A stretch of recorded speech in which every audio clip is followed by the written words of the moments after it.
The most painful words often come wrapped in apologies.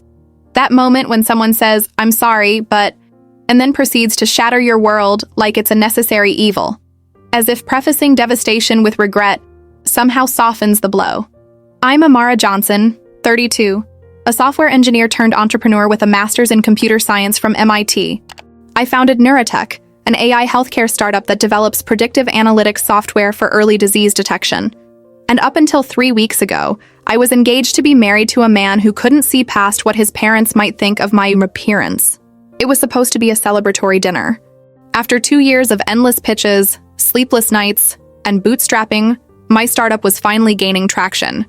We'd developed an algorithm that could predict cardiovascular events with 94% accuracy based on non-invasive data points.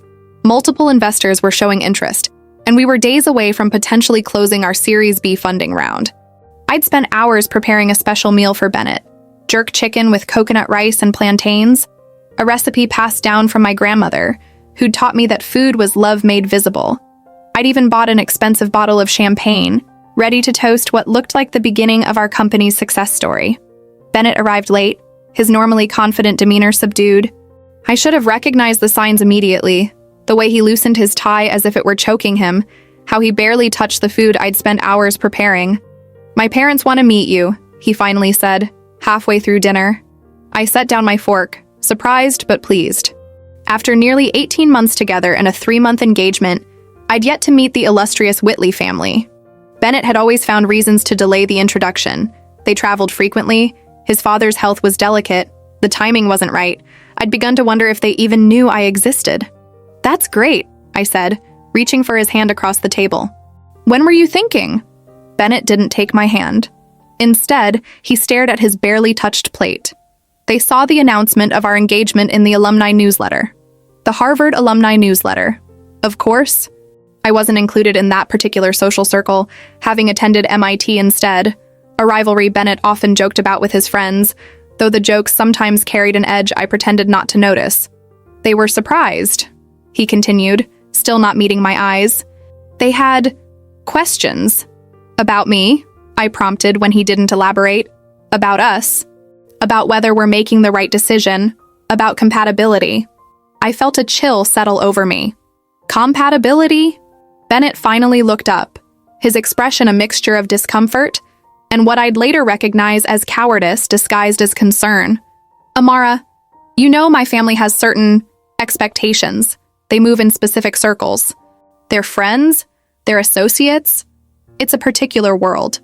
And I'm not part of that world," I stated flatly. It wasn't a question. It's not that simple. He reached for his wine glass, a nervous gesture. "You're brilliant. You're driven. You're beautiful. But my parents, they come from a different generation. They have certain traditional views about family lineage and appearance." The word hung between us, its true meaning unmistakable. "My appearance?" I repeated carefully. "You mean the fact that I don't look like them? The fact that I don't fit the image they want for their son's wife?" Bennett had the decency to wince. "I'm trying to be honest with you. My parents would never accept someone like you. Not fully. Not in the way you deserve. And I don't want to subject you to that kind of subtle exclusion for the rest of our lives." I sat perfectly still, my grandmother's voice echoing in my memory. "When someone shows you who they are, believe them the first time." "So you're calling off our engagement because your parents wouldn't approve of how I look?" "Because I don't fit their idea of a suitable match." "I'm trying to protect you," he insisted, his voice taking on that reasonable tone he used when explaining complex concepts to clients. "My family's world can be cruel in ways that aren't always obvious. The subtle comments, the exclusions from certain events, the assumptions people make. I've seen it happen to others. I don't want that for you." I stood up slowly, removing my engagement ring, a 2-carat diamond in a platinum setting that had always felt slightly too ostentatious on my hand. "Let me understand this correctly," I said, placing the ring beside his plate. "You're not strong enough to stand up to your parents' outdated prejudices, so instead you're breaking our engagement under the guise of protecting me. How noble of you." "Amara, please, no." My voice was steady, though I felt anything but. "You don't get to reframe your cowardice as concern. You don't get to break my heart and then ask for my understanding." "I do love you," he said, and the worst part was that I believed him. But love isn't always enough to overcome these kinds of deep-seated family traditions and expectations. That's where you're wrong, I replied. Real love would make you fight those traditions, not surrender to them. Real love would see me as worthy of that fight. I walked to the door, holding it open. I have a company to run and a future to build. You should go. Bennett gathered his coat, still trying to explain himself, to justify his decision. I stopped listening. When the door closed behind him, I allowed myself exactly 10 minutes to cry. 10 minutes to feel the full weight of the betrayal, the humiliation, the loss. Then I dried my tears, pulled out my laptop, and channeled every ounce of that pain into finalizing our investor pitch deck. If Bennett's parents thought I wasn't good enough for their son because of how I looked, I would show them, and him, exactly what they were rejecting. The next morning, I walked into our company headquarters with a new resolve. My co-founder Maya took one look at my face and knew something was wrong. But I shook my head. Not now, we have work to do. And work we did. For the next 5 days, we refined our pitch, tightened our business model, and prepared for meetings with potential investors. I slept on the office couch most nights, unable to face the apartment Bennett and I had shared. Every time exhaustion threatened to overwhelm me, I remembered his words. My parents would never accept someone like you. On day 6, we pitched to Horizon Ventures, a prestigious VC firm known for backing healthcare innovations. Our presentation was flawless: the algorithm's capabilities, the market potential, the preliminary clinical results. When they asked about our competition, I laid out exactly why our approach was superior, point by methodical point. The lead partner, a woman named Eleanor Chen, watched me with keen interest throughout. After the formal presentation, she pulled me aside. That was impressive, Mrs. Johnson. But I'm curious, why neurotech? What drives you personally in this space? I hadn't prepared for such a direct personal question, but the answer came easily. My father died of a heart attack when I was 16. It was sudden, unexpected. No warning signs, or at least none that were recognized. The technology we're developing could have identified his risk factors years earlier, giving him time to make changes that might have saved his life. Eleanor nodded slowly. And with this funding, what's your ultimate vision? To make this technology accessible to everyone, not just those who can afford premium healthcare. Heart disease doesn't discriminate by income or background, and neither should life-saving early detection. Something shifted in her expression. Recognition, perhaps? Or respect? Thank you for your candor, Miss Johnson. We'll be in touch very soon. 2 days later, Horizon Ventures offered us $50 million in Series B funding at a valuation that exceeded our most optimistic projections. The deal came with favorable terms that allowed us to maintain control while scaling rapidly. It was everything we'd worked for. The press release went out on a Tuesday morning. My name featured prominently, along with quotes about our vision for democratizing advanced healthcare analytics. My phone immediately exploded with congratulatory messages from colleagues, former classmates, and friends, and then a text from Bennett. Congratulations, I always knew you were extraordinary. Can we talk? I stared at the message for a long moment. Part of me wanted to ignore it completely, but another part, the part that had loved this man, that had imagined a future with him, wanted him to fully understand what he'd thrown away. So I forwarded him the press release with my name highlighted in bold, along with a brief note. As you can see, I'm quite busy. Your name has been removed from the investors' dinner guest list. Please direct any future communications through my assistant. Cold? Perhaps, but necessary. Because what Bennett had shown me wasn't just that he didn't think I was good enough for his family. He'd shown me he wasn't good enough for me. The investors' dinner was scheduled at one of the city's most exclusive restaurants. As the host, I arrived early to ensure everything was perfect. The private room overlooked the city skyline, tables arranged to facilitate conversation, place cards positioned strategically. I wore a custom-tailored suit in deep burgundy, my hair styled in an elegant updo that showcased the statement earrings my mother had given me for my 30th birthday. When Eleanor Chen arrived with her partners, she smiled in approval. Ms. Johnson, you certainly know how to make an impression. Amara, please, I replied, shaking her hand. And thank you for taking a chance on neurotech. We won't let you down. I didn't take a chance, Eleanor corrected. I made a calculated investment in revolutionary technology and exceptional leadership. The risk would have been letting you go to our competitors. As the room filled with investors, industry leaders, and my core team, I felt a sense of vindication wash over me. This was my world now. One I'd built through intelligence, perseverance, and vision, not through family connections or conforming to someone else's idea of acceptability. Midway through the evening, as I was discussing implementation timelines with a hospital administrator, I glanced toward the entrance and froze. Bennett was standing there, watching me, an unreadable expression on his face. Maya materialized at my side instantly. "Problem," she murmured, following my gaze. "Nothing I can't handle," I assured her, excusing myself from the conversation. I approached Bennett with measured steps, keeping my expression neutral. "This is a private event," I said quietly. "I know, He looked around at the gathering, at the success that had nothing to do with him. "I made a terrible mistake, Amara. Seeing you, I realize how wrong I was." I studied his face, searching for what had once made my heart race. All I found was a man suddenly recognizing what he'd lost, not because his values had changed, but because others now valued what he had discarded. "No, Bennett, your mistake wasn't leaving me. Your mistake was believing that your parents' approval was worth more than your own happiness, that conforming to their narrow worldview was more important than standing by the woman you claimed to love. I can fix this," he insisted. "I can make it right." I shook my head, feeling nothing but a distant pity. Some things can't be fixed. Some choices define us permanently. From across the room, Eleanor caught my eye, raising an eyebrow in silent question. I gave her a reassuring nod before turning back to Bennett. "I have guests waiting. People who believe in me exactly as I am, who see my value without qualifications or apologies. That's the standard now, Bennett. Nothing less will do." As I walked away, returning to the celebration of my company's future, I felt the final pieces of our shared past falling away. The $50 million deal wasn't just funding for my startup, it was validation of my worth on my own terms. And that was something no one, not Bennett, not his parents, not anyone who questioned whether I fit their image of success, could ever take away from me. The week after the investors' dinner passed in a blur of meetings, interviews, and planning sessions. With $50 million in funding, Neurotech was suddenly the healthcare tech industry's darling, the promising startup poised to revolutionize preventive cardiology. My calendar filled with requests from medical journals, industry conferences, and potential partners. I barely had time to process what had happened with Bennett, which was probably a blessing. Work became my sanctuary, the place where my value was unquestioned and my vision respected.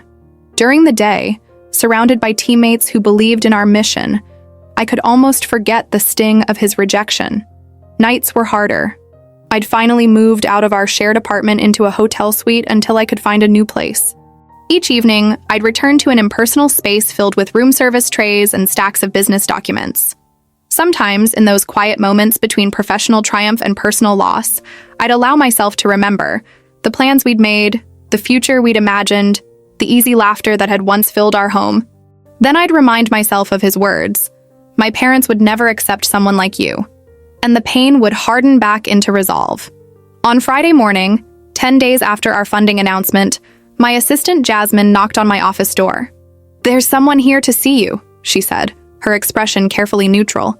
"She doesn't have an appointment, but she's insistent." "Who is it?" Jasmine handed me a business card. Vivian Whitley, Executive Director, Whitley Family Foundation, Bennett's mother. I stared at the elegant cream-colored card with its embossed gold lettering. After 18 months of dating her son and 3 months of engagement, I was finally going to meet the woman who'd found me so unsuitable sight unseen.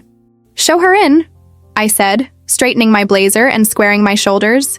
Vivian Whitley swept into my office with the practiced confidence of someone used to commanding attention. In her mid-60s, she was elegantly dressed in a tailored navy suit that probably cost more than my first car. Her silver-streaked blonde hair was styled in a sophisticated bob, and her makeup was flawless but understated. Old money personified. "Ms. Johnson," she said, extending a manicured hand. "Thank you for seeing me without an appointment. I realize you must be terribly busy these days." Her tone was pleasant enough, but there was an underlying note of assessment, as if she were evaluating whether I measured up to some invisible standard. "Mrs. Whitley," I replied, shaking her hand firmly. "So this is certainly unexpected?" "Yes, well," she glanced around my office. taking in the minimalist decor, the awards displayed on the wall, the view of the city. Unexpected circumstances sometimes call for direct action. I gestured to the sitting area in the corner of my office, a small couch and 2 armchairs arranged around a coffee table. Better to have this conversation away from the power dynamic of my desk. Please, have a seat. Can I offer you some coffee or tea? Tea would be lovely. Earl Grey, if you have it. I asked Jasmine to bring tea for 2, then sat across from Vivian, maintaining eye contact. I refused to be the first to look away. I imagine you know why I'm here, she said after a moment. Actually, I don't. Your son made it quite clear that we wouldn't be meeting, ever. A flicker of something, surprise perhaps, crossed her features before she regained her composure. Bennett can be impulsive at times, making decisions without fully considering the consequences, like getting engaged to someone you wouldn't approve of. I kept my tone light, though the question was anything but. Vivian's lips tightened slightly. I see he's discussed our family with you. Not really, I replied honestly. In fact, he's told me very little about you and your husband, despite our lengthy relationship. What he did share, quite recently, was that you would never accept someone like me as part of your family. That my appearance didn't fit your image of a suitable match for your son. I watched her closely as I echoed Bennett's words, curious to see if she would contradict them or own them. Vivian set her handbag aside, her movements deliberate. Miss Johnson. Amara, I interrupted. If we're going to have this conversation, let's not hide behind formalities. Very well, Amara. She nodded, accepting the small challenge. Bennett has a tendency to externalize his own insecurities, to attribute to others the limitations he feels himself. This wasn't what I'd expected. You're saying he misrepresented your views? I'm saying that the Whitley family has evolved over generations. What my grandfather might have found unacceptable, my father questioned. What my father questioned, I've embraced. And what I embrace, Bennett struggles to believe is genuine. I studied her, looking for signs of insincerity. With all due respect, Mrs. Whitley, that sounds like a carefully crafted response from someone who chairs a major foundation. What exactly are you saying? Jasmine arrived with the tea service, providing a brief respite from the tension. As she arranged the cups and saucers on the table between us, Vivian observed her with the same evaluative gaze she'd directed at me earlier. I thanked Jasmine warmly, a small but deliberate contrast. Once we were alone again, Vivian continued. I'm saying that Bennett didn't end your engagement because of my husband's and my objections. He ended it because of his own concerns about whether he could stand up to the expectations of our social circle. Not our expectations. We raised him to think more independently than that, but the expectations he perceives in the world we inhabit. I took a sip of tea, processing her words. So you're telling me you have no concerns about your son marrying someone who doesn't share your background? Vivian set down her cup with a decisive click. What I'm saying, Amara, is that I raised my son to recognize that character matters more than appearance. That intelligence, drive, and vision are the qualities that build legacies. But somewhere along the way, Bennett absorbed the worst aspects of our social stratum rather than the values we tried to instill. It was a generous framing, one that absolved her while placing the blame squarely on Bennett, perhaps too generous. Why are you here, Mrs. Whitley? Surely not just to clarify your family values? She smiled slightly, as if appreciating my directness. I'm here because I read about your funding round. $50 million is an impressive vote of confidence for a startup in your space. The Whitley Foundation has a significant focus on healthcare accessibility initiatives, particularly in underserved communities. Your technology could align with our mission. The professional pivot was so smooth I almost missed the sleight of hand, how deftly she'd moved from personal drama to business opportunity. So this is a professional courtesy call? I asked, skepticism evident in my tone. Nothing to do with your son? Let's say it's both, Vivian replied. I won't pretend I'm not concerned about Bennett. He's been uncharacteristically withdrawn since your separation, but I'm also genuinely interested in your company's potential impact. The foundation is always looking for innovative technologies that can democratize healthcare. I leaned back, considering her dual agenda. Bennett made his choice. Mrs. Whitley. He decided that the challenge of introducing me to your world was greater than his desire to build a life with me. That's not something a potential business partnership can fix. I'm not suggesting it would. She reached into her handbag and withdrew a folder, placing it on the table between us. This is information about our healthcare initiatives and funding priorities. Review it if you're interested. If not, no harm done. I made no move to take the folder. You still haven't answered my question. Did you and Mr. Whitley object to Bennett's relationship with me based on my appearance? On the fact that I didn't match your family's traditional image? Vivian met my gaze directly. My husband and I never expressed any such sentiment to Bennett. In fact, we were looking forward to meeting the woman our son spoke of with such admiration, when he spoke of you at all, which was surprisingly little given the length of your relationship. That's not a denial, I noted. No, she agreed after a moment. It's not, because I won't insult your intelligence by pretending our social circle is free from outdated prejudices. The world we occupy, old Boston money, legacy institutions, certain clubs and associations, still harbors pockets of exclusion based on appearance and background. Not everyone would have welcomed you warmly. Some might have been subtly unwelcoming. Others might have been overtly so. Her candor was unexpected. And you and your husband? Where would you have fallen on that spectrum? We would have welcomed you based on Bennett's choice and your own evident merits, she said firmly. And we would have expected our social circle to do the same or face consequences. The Whitley name still carries significant weight in certain rooms. I wasn't entirely convinced, but her frankness was disarming. Why didn't Bennett believe that? Why was he so certain you'd reject me? Vivian sighed, a flicker of genuine emotion crossing her features. Because Bennett has always been concerned with appearances, with fitting in, with being accepted. It's the opposite of what we hoped for him, but perhaps an inevitable outcome of the privilege he was born into. He wants the benefits of our family name without the responsibility of evolving its legacy. She paused, then added more softly, and perhaps because it was easier to blame us than to admit his own fears about challenging convention. I absorbed this, turning the cup in my hands. If what she was saying was true, a significant if, then Bennett had used his parents as a convenient excuse for his own cowardice. The hurt didn't lessen, but it shifted, becoming more complex. What exactly do you want from me, Mrs. Whitley? A reconciliation with Bennett? A business partnership? Absolution for a family legacy that's more complicated than I initially understood? What I want, she said carefully, is to establish a connection independent of Bennett's choices. One based on mutual respect and shared goals in the healthcare space. Whether that leads to a formal partnership between your company and our foundation is secondary to clearing the air between us.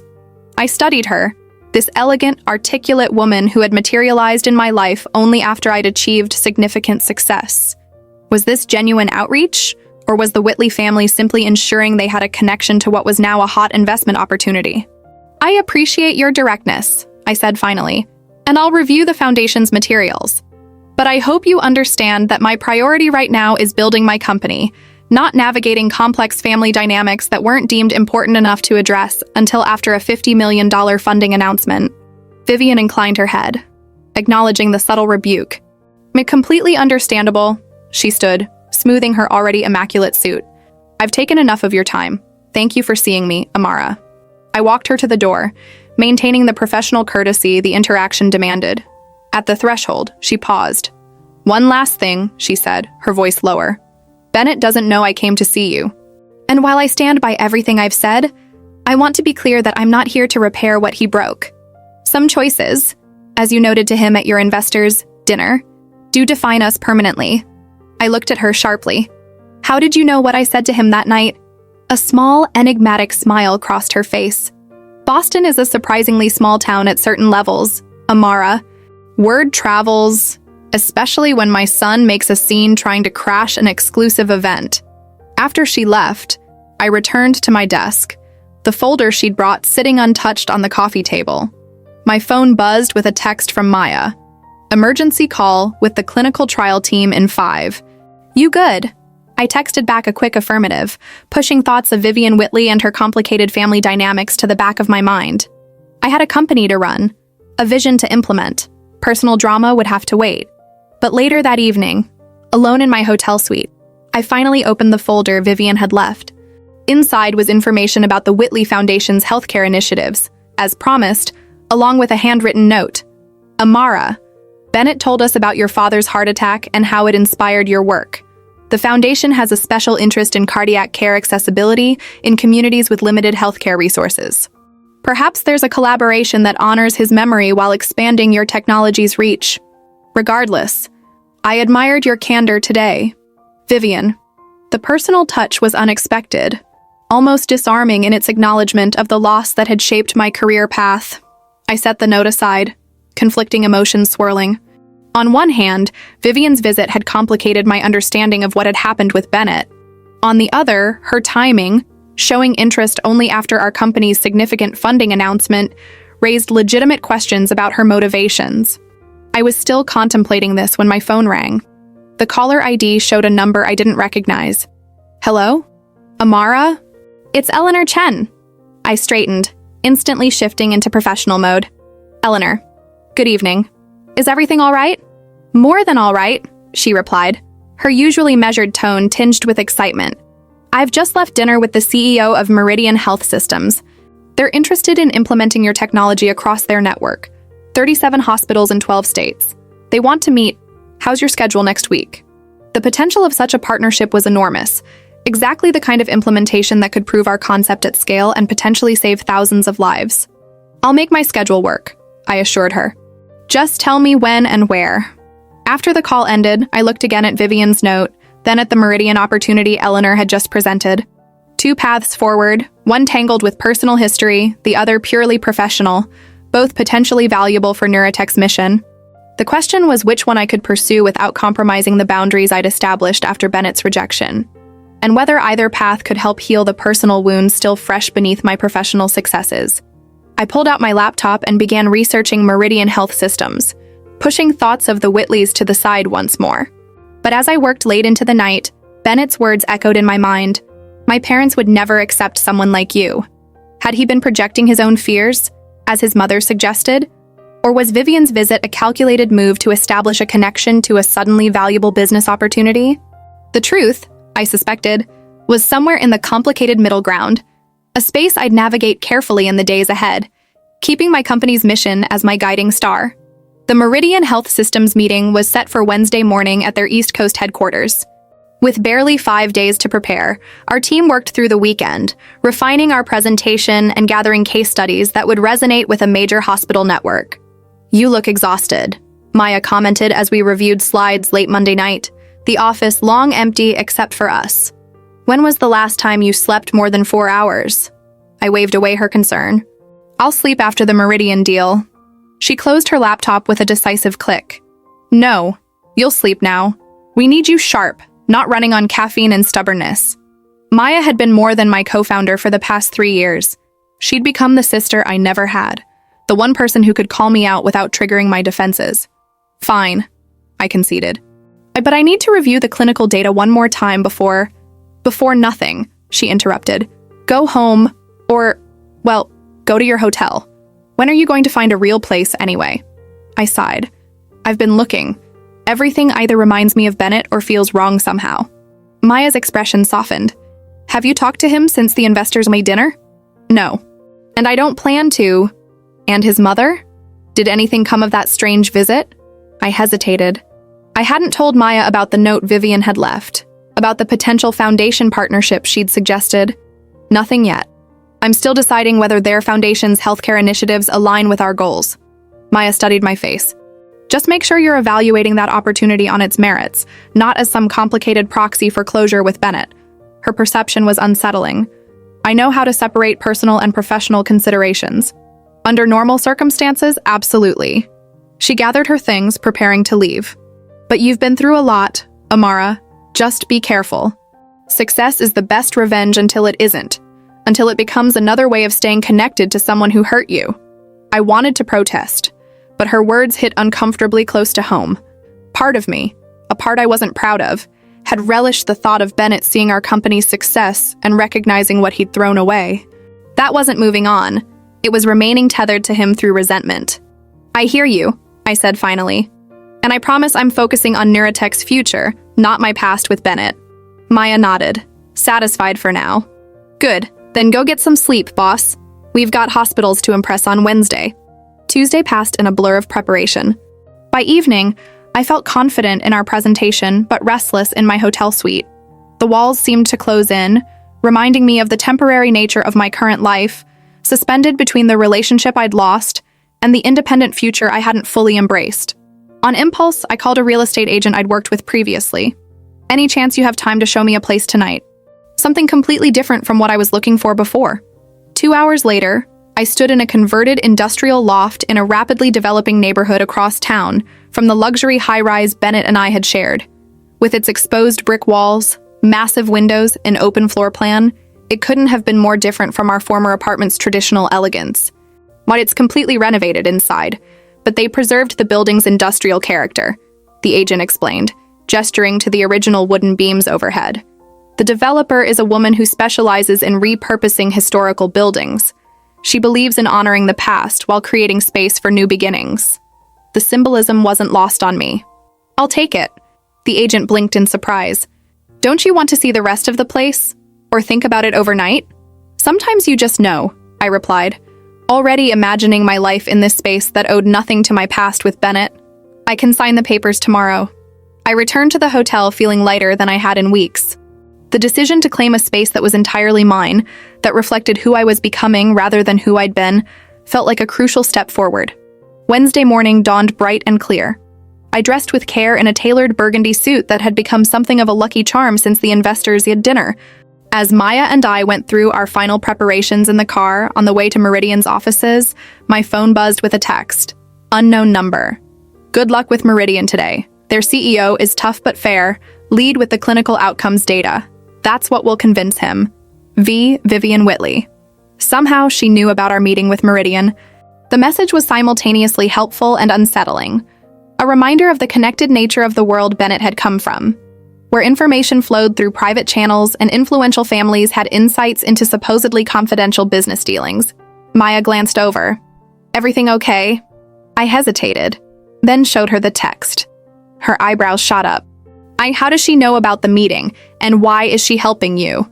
"Both excellent questions," I replied, putting the phone away.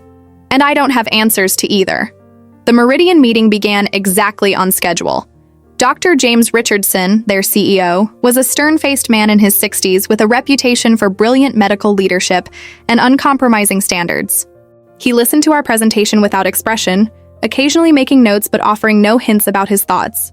Following what might have been Vivian's advice, or might have been basic good business sense, I emphasized the clinical outcomes data from our pilot studies.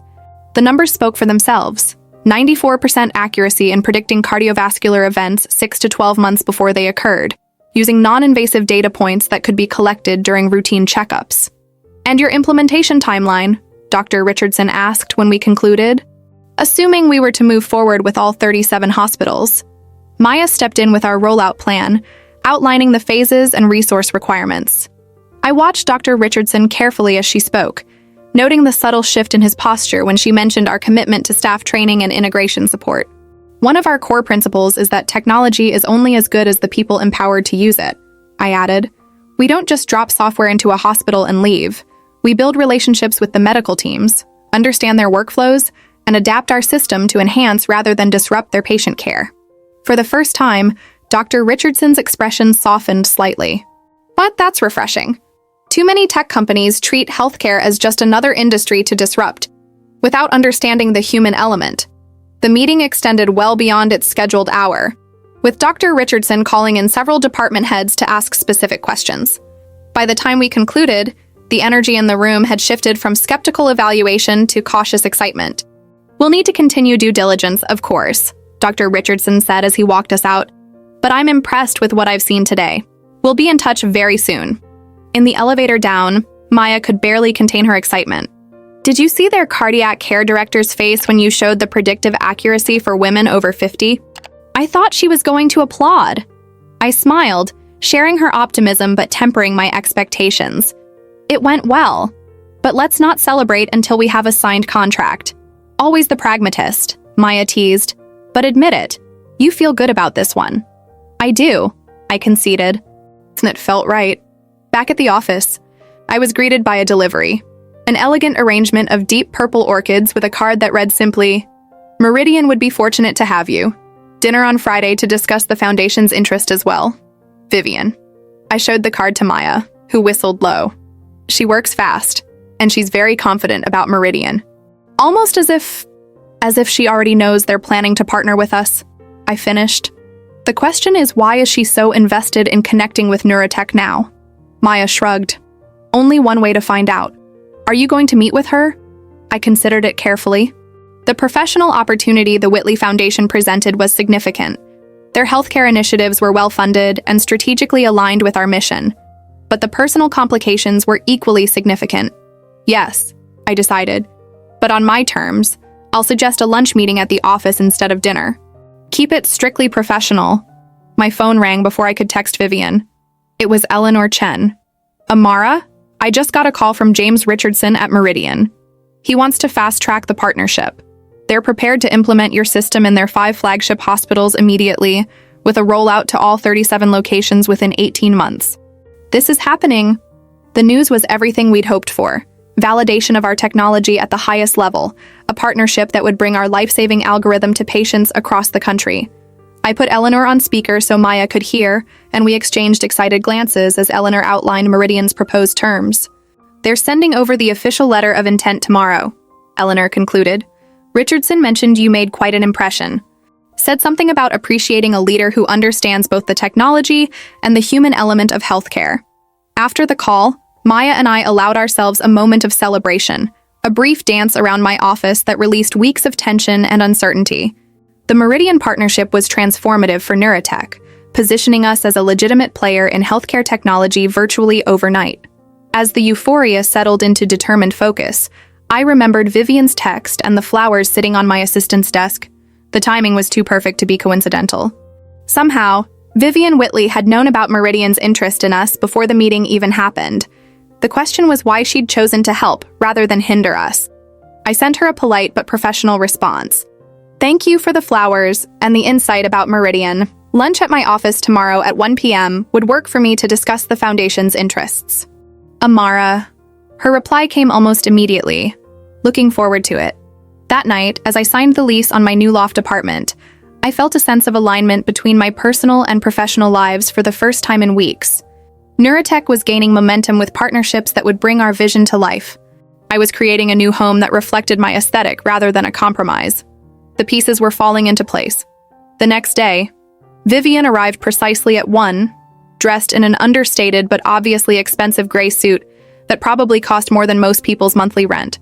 Jasmine showed her to our small conference room, where I'd arranged for lunch to be catered from a local restaurant known for its Caribbean-influenced cuisine, a subtle reminder of my cultural background. Thank you for meeting with me, Vivian said as we settled at the table. And congratulations on Meridian. James Richardson doesn't impress easily. I decided to address the elephant in the room immediately. How did you know about our meeting with Meridian, and that it went well? Vivian smiled slightly. James and I serve on the board of Boston General together. He mentioned he was meeting with a promising AI healthcare startup founded by a brilliant young woman. It wasn't difficult to connect the dots. And you felt compelled to send advice before our meeting because I admire what you're building, she replied smoothly.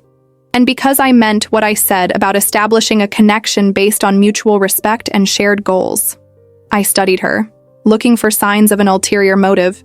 Regardless of your son's decisions? Regardless, she confirmed. Bennett made his choice. A poor one, in my view. But that has no bearing on the potential alignment between your company's mission and the Foundation's healthcare initiatives. I served myself some food, buying time to consider her words. Tell me about these initiatives. Specifically, rather than the overview in your materials. Vivian set aside her fork and shifted into what I recognized as her professional mode. Focused, articulate, passionate in a controlled way. She outlined the Whitney Foundation's work in expanding cardiac care access in underserved communities, their funding of mobile health clinics, and their advocacy for preventive healthcare policy. Our current 5-year plan focuses on reducing cardiac mortality rates in communities with limited healthcare resources, she explained. The challenge has always been identifying at-risk patients before they experience acute events. Your technology could be revolutionary in that context. The alignment with Neurotech's mission was undeniable, and despite my lingering wariness about Vivian's motivations, I couldn't deny the impact such a partnership could have. What exactly are you proposing? I asked. A pilot program, she replied. The foundation would fund the implementation of your technology in 3 community health centers serving predominantly underrepresented populations. We'd provide the financial resources and community connections. You'd provide the technology and training. If successful, we'd expand to 20 additional sites over 3 years. The proposal was thoughtful and strategic, exactly the kind of implementation that could prove our technology's effectiveness in settings beyond traditional hospitals. It would also provide valuable data on how our algorithm performed across diverse patient populations, addressing a critical gap in most medical AI systems. I'm interested, I admitted, but I need to be clear about something, Mrs. Whitley. Vivian, please. Vivian? I acknowledged. Any partnership between Neurotech and the Whitley Foundation must be completely separate from my personal history with Bennett. I won't attend Foundation events where he's present. I won't discuss him in our professional interactions, and I need absolute transparency about the Foundation's motivations and expectations. She nodded, her expression serious. I understand completely and agree to those terms. Bennett is not involved in the Foundation's healthcare initiatives. That's my domain entirely. You would be dealing exclusively with me and my team. And Mr. Whitley? A flicker of something, amusement perhaps, crossed her features. My husband confines his philanthropic interests to educational institutions and historical preservation. He has no involvement in our healthcare programs beyond approving the overall budget. I considered this. I'll need to discuss your proposal with my team, particularly Maya, who oversees our implementation strategies. But assuming they're supportive, I'd be interested in moving forward. Vivian looked pleased. Excellent. I'll have my team draft a formal proposal for your review. As lunch concluded, she hesitated, then added, There is one personal matter I feel compelled to address, if you'll permit me. I tensed slightly but nodded for her to continue. Bennett told his father and me about your engagement the day after he proposed. He was genuinely happy. Amara, whatever fears or insecurities ultimately led to his decision, please know that his feelings for you were real. The comment caught me off guard. Why are you telling me this? Because you deserve to know that you weren't a secret he was ashamed of, as his later actions might have suggested. She gathered her things, preparing to leave. What he lacked wasn't love for you, but courage to challenge the social expectations he'd internalized, despite our best efforts to raise him differently. The distinction felt important to her, that Bennett's failure wasn't in his feelings for me, but in his courage to stand by them. I wasn't sure it made a difference to the outcome, but I appreciated her desire to clarify. A thank you for your candor, I said as I walked her to the door. And for the proposal, I look forward to receiving the details. After she left, I sat alone in the conference room, processing the conversation. The professional opportunity Vivian presented was compelling and aligned perfectly with Neurotech's mission. The personal subtext was more complicated, a mother trying to separate her son's poor choices from her family's legacy, perhaps, or simply a savvy philanthropist recognizing a valuable partnership opportunity regardless of personal history. Maya found me there, still contemplating the implications. How did it go with the future mother-in-law who never was? I explained Vivian's proposal, watching as Maya's initial skepticism gave way to strategic interest. The community health center implementation would give us exactly the diverse data set we've been wanting, she noted. And the foundation's funding would allow us to adapt the interface for settings with fewer technical resources. So you think we should pursue it? Maya considered carefully. Professionally? Absolutely. The alignment is perfect. Personally? She shrugged. That's your call. Can you work with Bennett's mother without it being complicated? Without it feeling like you're still orbiting his world somehow? It was the essential question, one I'd been asking myself since Vivian's first visit. Was this partnership an opportunity to channel my pain into something productive? Or was it a way of staying connected to a past I needed to release completely? I think I can, I said finally. Especially with the boundaries I've established. This would be about Neurotech's mission, not my history with Bennett. Maya nodded, accepting my assessment. Then let's do it. But if at any point it gets messy or uncomfortable, we pull back. The company comes first. Always, I agreed. That evening, as I supervised the movers bringing my essential belongings to the new loft apartment, my phone buzzed with a text. Bennett, heard about the Meridian deal? Congratulations. Also heard my mother visited your office. Again, whatever she's planning, please know it doesn't come from me. I'm respecting your space. I stared at the message, uncertain how to respond or whether to respond at all. Part of me appreciated his clarification. Another part was irritated that he assumed Vivian's interest in neurotech must be about him rather than the company's merits. Before I could decide, another text arrived. I miss you. Every day, I know I have no right to say that. I know I hurt you in ways I can't repair, but it's the truth. The admission landed like a stone in still water, sending ripples through my carefully constructed compartmentalization. I'd been focusing so intently on moving forward, with the company, with the new apartment, with my independent life, that I'd pushed aside the grief of losing the future we'd planned together. I set the phone down without replying. Whatever Bennett was feeling, whatever regrets he might have, they couldn't change the fundamental truth. When faced with a choice between me and the comfort of conforming to social expectations, he had chosen the latter. No amount of missing me now could erase that essential fact. As the movers brought in the last of my belongings, I stood in the center of my new space. High ceilings, tall windows, the city lights beginning to twinkle as dusk fell. This was my domain, shaped by my choices, reflecting my vision, just like neurotech. For the first time in weeks, I felt not just professionally successful, but personally centered. The path forward was becoming clearer. Build neurotech into the company I'd always envisioned. Use its success to create meaningful change in healthcare accessibility, and create a life defined by my choices rather than someone else's limitations. Bennett's message sat unanswered, and for now, that felt right. Perhaps someday I'd have the emotional bandwidth to respond. But tonight was about new beginnings, not old wounds. I unpacked a single box, the one containing the photograph of my father that had sat on my desk throughout graduate school and the early days of neurotech. His smile, captured months before the heart attack that took him from us, had always been my touchstone, the reminder of why this work mattered. I placed it on a shelf in my new living room, a bridge between past inspiration and future possibility. "We're doing it, Dad," I whispered to the empty room. "We're going to help people like you, and we're doing it on our own terms." 3 months after the Meridian partnership announcement, neurotech had transformed from a promising startup to a healthcare technology leader.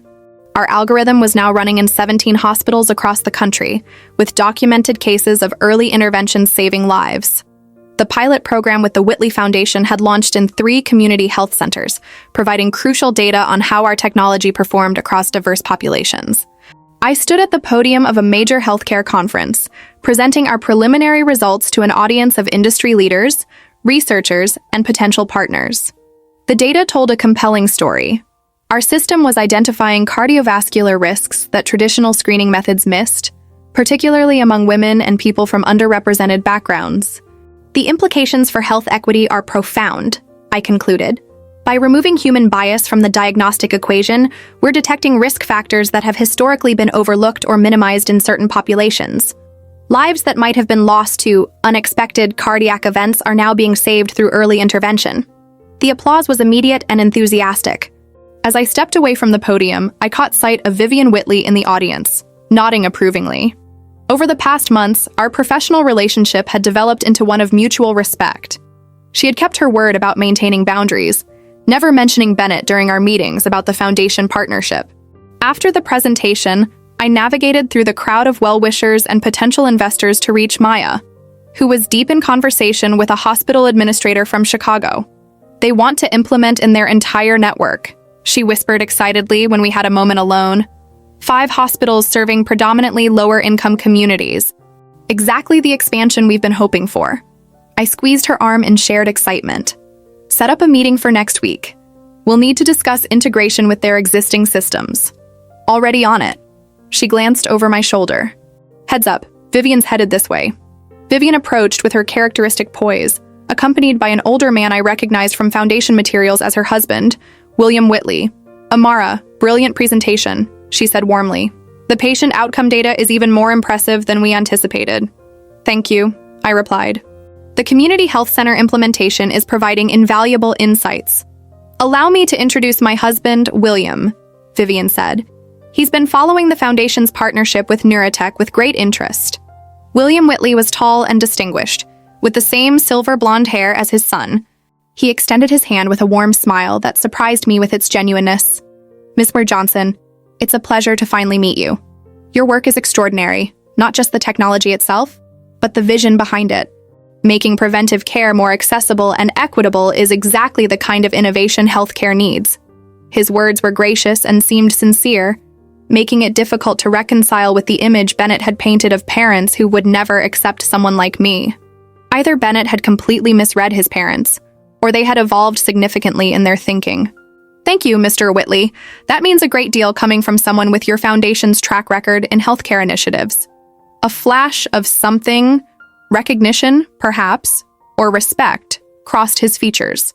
Vivian tells me you're expanding the algorithm to address other preventable conditions beyond cardiovascular disease. That's our next phase, I confirmed.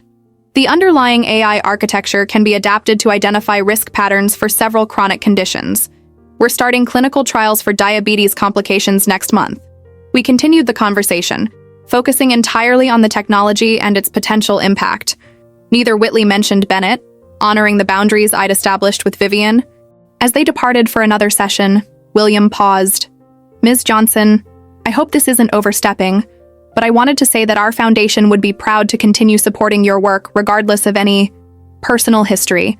Your vision aligns perfectly with what we hope to achieve in healthcare equity. The comment was careful but clear, an acknowledgement of the elephant in the room and an assurance that my professional relationship with the foundation could stand independent of what had happened with their son. I appreciate that, Mr. Whitley. I've valued the partnership with the foundation and hope to see it continue based on our shared goals. As they walked away, Maya rejoined me. That was surprisingly normal. It was, I agreed, still processing the interaction. They seem genuinely supportive of our work.